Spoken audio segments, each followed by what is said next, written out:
Hi friends, welcome to A R foodie vlogs. இன்றைக்கி ஒரு evening snacks தான் செய்ய போகிறோம்.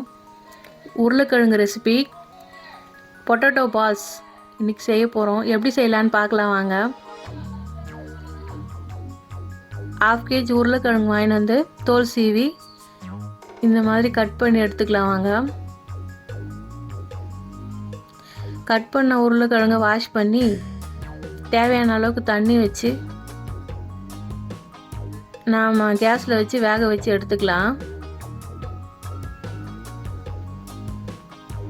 பாருங்கள், இந்த மாதிரி உருளைக்கிழங்கு வெந்து வரட்டும்னு நாம் வெயிட் பண்ணலாம்.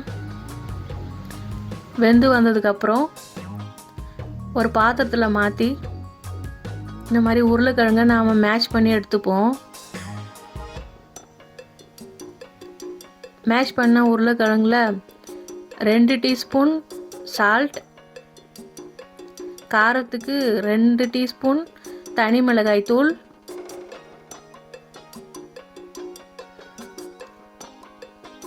அதுக்கப்புறம் 3 டீஸ்பூன் கார்ன்ஃப்ளவர் மாவு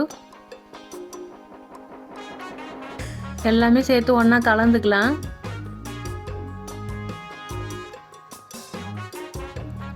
லாஸ்ட்டாக நாம் ஒரு 3 டீஸ்பூன் எண்ணெய், தேவையான அளவுக்கு எண்ணெய்.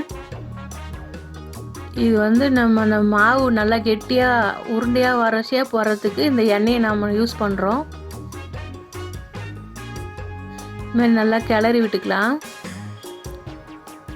அதுக்கப்புறம் கையில் எண்ணெய் தடவி இந்த மாவை உருண்டைகளாக பிடிச்சிக்கலாம் வாங்க. சின்ன சின்ன உருண்டைகளாக சின்ன கோலி சைஸ் அளவுக்கு உருண்டைகளை பிடிச்சிப்போம். ரொம்ப சாஃப்டாக ஹேண்டில் பண்ணால் போதும். பாருங்கள்,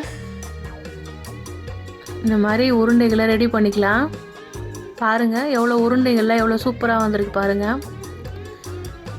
அதுக்கப்புறம் ஒரு கடாயில் எண்ணெய் ஊற்றி ரெடி பண்ணி சூடேற்றி உருண்டைகளை ஒன்று ஒன்றா போட்டு நாம் பொரிச்சு எடுத்துக்கலாம் வாங்க.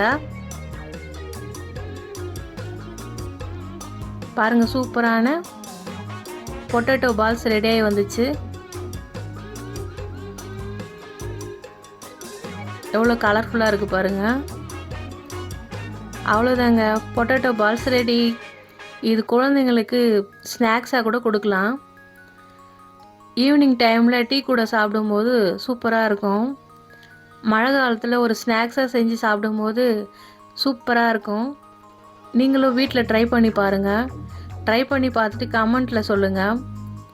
எங்கள் சேனல் பிடிச்சிருந்தா லைக் பண்ணுங்கள், கமெண்ட் பண்ணுங்கள் அண்ட் ஷேர் பண்ணுங்கள் அண்ட் சப்ஸ்கிரைப் பண்ணுங்கள். ஓகே, பாய்.